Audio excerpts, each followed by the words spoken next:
Historian T V کی طرف سے السلام علیکم۔ آج ہم بات کریں گے چنگیز خان کی 18ویں ایپیسوڈ کے بارے میں۔ بدقسمتی سے جب غیر ذمہ دارانہ رویہ اپناتے ہوئے سیف الدین اغراق صرف ایک گھوڑے کی وجہ سے سلطان سے علیحدہ ہو گیا تھا تو اس نے مسلمانوں کی طاقت اور قوت کو بہت نقصان پہنچایا۔ اگر اس نازک موقع پر سیف الدین اغراق سلطان کے ساتھ رہتا تو سلطان یقیناً منگولوں کو نہ صرف اپنے علاقوں سے نکال باہر کرتا بلکہ اپنی سلطنت سے نکل کر منگولوں اور چنگیز خان کی سلطنت میں بھی داخل ہوتا، اور جس طرح چنگیز خان نے مسلمانوں کے علاقوں میں مسلمانوں کا قتل کیا، اسی طرح مسلمان منگولوں کے علاقوں میں منگولوں کا قتل عام کر سکتا تھا۔ سلطان جلال الدین کوشش کر رہا تھا کہ سیف الدین اغراق جو اپنے لشکر کو لے کر علیحدہ ہو گیا تھا اس کے لشکر کی کمی کو پورا کیا جائے۔ وہ چاہتا تھا کہ ایک بار اپنے لشکر کی تعداد پہلے کی طرح 60,000 کر دے، لیکن اب حالات دن بدن دشوار ہو رہے تھے۔ منگول سلطان کا گھیراؤ کرتے جا رہے تھے۔ مختلف علاقوں کو جانے والے درے انہوں نے بند کرنا شروع کر دیے۔ ساتھ ہی چنگیز خان نے اپنے لشکر کا ایک حصہ سیف الدین اغراق کی طرف بھی روانہ کر دیا۔ وہ چاہتا تھا کہ جب وہ جلال الدین سے ٹکرائے تو سیف الدین اغراق اگر چاہے بھی تو وہ پلٹ کر سلطان کا ساتھ نہ دے سکے۔ چنگیز خان پر آخری ضرب لگانے کے لیے سلطان جلال الدین نے دریائے سندھ کا کوستانی علاقہ پسند کیا۔ اسے امید تھی کہ دریائے سندھ کے کوستانی علاقوں میں کسی مناسب جگہ وہ اپنے لشکر کو چنگیز خان کے خلاف استوار کرے گا، اور اگر اسے منگولوں کے خلاف کامیابی ہوئی تو پھر وہ چنگیز خان کے لشکر کا تعاقب کرے گا، اور اگر اسے ناکامی ہوئی تو کم از کم وہ دریائے سندھ کو عبور کر کے ہندوستان میں داخل ہو کر اپنی جان بچانے میں کامیاب ہو جائے گا۔ دریائے سندھ کے کنارے آ کر جلال الدین نے جنگ کے لیے ایک بڑی مناسب جگہ کا انتخاب کیا۔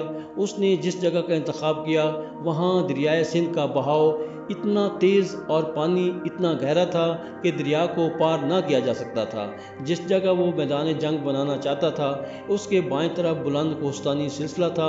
اسی طرح اس بلند کوہستانی سلسلے کو اپنے بائیں طرف رکھ کر سلطان اس سمت کو منگولوں سے محفوظ رکھنا چاہتا تھا، جبکہ وہاں دریائے سندھ ایک لمبا موڑ کاٹتا تھا، اور دریا کے موڑ کاٹنے کی وجہ سے اس میدان کا دایاں حصہ دریا کی وجہ سے محفوظ ہو گیا تھا۔ اب اس میدان کی صورتحال یہ تھی کہ بائیں جانب بلند پہاڑ تھے، دائیں جانب موڑ کاٹتا دریائے سندھ تھا، اور موڑ کاٹنے کے بعد پھر سیدھا ہو کر اسی میدان کے پشتی حصے کی طرف چلا جاتا تھا۔ اس طرح وہ میدان دائیں بائیں اور پشت کی طرف سے محفوظ تھا۔ سامنے کا حصہ کھلا تھا، اور اسی میدان کو سلطان جلال الدین نے چنگیز خان کا مقابلہ کرنے کے لیے چنا تھا۔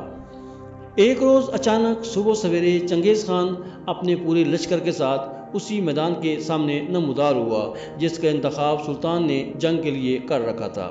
اس موقع پر سلطان نے دیکھا کہ چنگیز خان نے اپنے لشکر میں کچھ تبدیلیاں کی تھیں۔ پہلے وہ اپنے لشکر کے وسطی حصے میں آگے رہتا تھا، لیکن اس بار انہوں نے دیکھا کہ وہ اپنے لشکر کے پچھلے حصے میں تھا، اور اپنے گرد اس نے 10,000 منگول جنگجوؤں کو اکٹھا کر رکھا تھا۔ ایسا شاید وہ اس لیے کر رہا تھا کہ وہ جلال الدین کی شجاعت اور دلیری سے متاثر تھا۔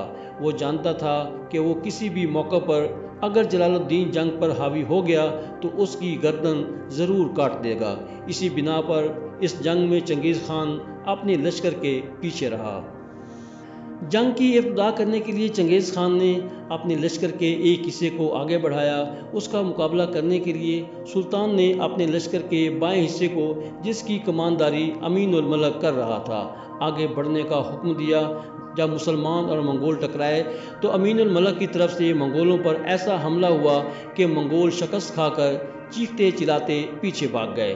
جب منگول شکست کھا کر بھاگے تب چنگیز خان کے بیٹوں کو غیرت آئی۔ اس کے ایک بیٹے نے اپنے ہی لشکر کے ساتھ آگے بڑھ کر شکست خوردہ منگولوں کو للکارا۔ ابھی جنگ پوری طرح عروج پر نہیں پہنچی تھی کہ دریائے سندھ کے کنارے بے شمار کھڑی کشتیوں کو سلطان نے جلانے کا حکم دے دیا، تاکہ کسی بھی لشکری کے ذہن میں یہ سوال ہی پیدا نہ ہو کہ وہ ان کشتیوں کے ذریعے یہاں سے بھاگ نکلے گا۔ اب سلطان نے کشتیاں جلا کر فیصلہ کر لیا تھا، یا تو وہ منگولوں کو نیست و نابود کر دے گا یا خود اپنے آپ کو موت کے سپرد کر دے گا۔ جب اپنے شکست خوردہ لشکر کی مدد کے لیے منگول آگے بڑھے، تب سلطان اپنے حصے کے لشکر کے ساتھ حرکت میں آیا۔ منگولوں اور ان کی کمانداری کرنے والے چنگیز اور اس کے بیٹوں پر اس زور کا حملہ آور ہوا کہ انہیں پیچھے دھکیلتا چلا گیا۔ مورخین لکھتے ہیں کہ سلطان جلال الدین نے منگولوں کو کچھ اس تیزی اور بری طرح سے پیچھے دھکیلا تھا کہ وہ چنگیز خان کے بالکل قریب پہنچ گئے تھے۔ اس موقع پر کسی زندہ دل مجاہد نے نیزہ مار کر چنگیز خان کو ہلاک کرنا چاہا، لیکن اس کا نیزہ چنگیز خان کے گھوڑے کو جا لگا، تاہم اس کا گھوڑا ہلاک ہو گیا۔ چنگیز خان اپنے گھوڑے سے گرا اور دوسرے گھوڑے پر سوار ہو گیا۔ اتنی دیر میں اس نے دیکھ لیا کہ سلطان بڑھ رہا ہے۔ شاید چنگیز خان نے بھی اندازہ لگا لیا تھا کہ جلال الدین اس پر حملہ آور ہو کر اس کی گردن کاٹنا چاہتا ہے، لہذا چنگیز خان گھوڑے پر سوار ہو کر وہاں سے پیچھے بھاگ گیا۔ اس موقع پر منگولوں نے اندازہ لگا لیا کہ ان کے مقابلے میں جلال الدین کو فتح حاصل ہو گئی ہے، اس لیے جس وقت سلطان جلال الدین بڑی برق رفتاری سے چنگیز خان کا تعاقب کر رہا تھا اور چنگیز خان اپنے آپ کو سلطان جلال الدین سے بچانے کے لیے اپنے لشکر کے پچھلے حصے کی طرف بھاگ رہا تھا، اس وقت مسلمان لشکری بلند آوازوں میں تکبیریں بلند کر رہے تھے۔ میدان جنگ کے اندر تلواروں کے ٹکرانے، زخمیوں کی چیخ و پکار اور ڈھالوں کے ٹکراؤ کی وجہ سے ایک شور برپا تھا۔ چنگیز خان کے لشکر کے مقابلے میں سلطان جلال الدین کے لشکر کی تعداد نہ ہونے کے برابر تھی۔ اس کے پاس صرف 30,000 کا لشکر تھا، جبکہ منگول لاکھوں کی تعداد میں تھے۔ چنگیز خان نے اندازہ لگا لیا کہ اگر جنگ اسی طرح جاری رہی تو سلطان اپنے اس لشکر کے ساتھ لاکھوں منگولوں کو موت کے گھاٹ اتار دے گا اور چنگیز خان کی بھی گردن سر پر نہیں رہے گی۔ لہذا اس نے ایک سالار کی سرکردگی میں اپنے لشکر کا ایک حصہ علیحدہ کیا اور حکم دیا کہ اونچے کوستانوں کی طرف سے ہوتا ہوا وہ سلطان جلال الدین کی پشت پر یا اس کے بائیں پہلو کی طرف نیچے اتر کر حملہ آور ہو جائے۔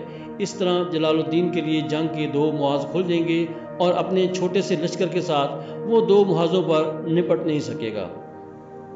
اسی طرح چنگیز خان کا وہ لشکر اپنے سالار کی قیادت میں دشوار گزار گھاٹیوں سے ہوتا ہوا اونچی اور ناقابل عبور چٹانوں پر چڑھتا ہوا آگے بڑھا۔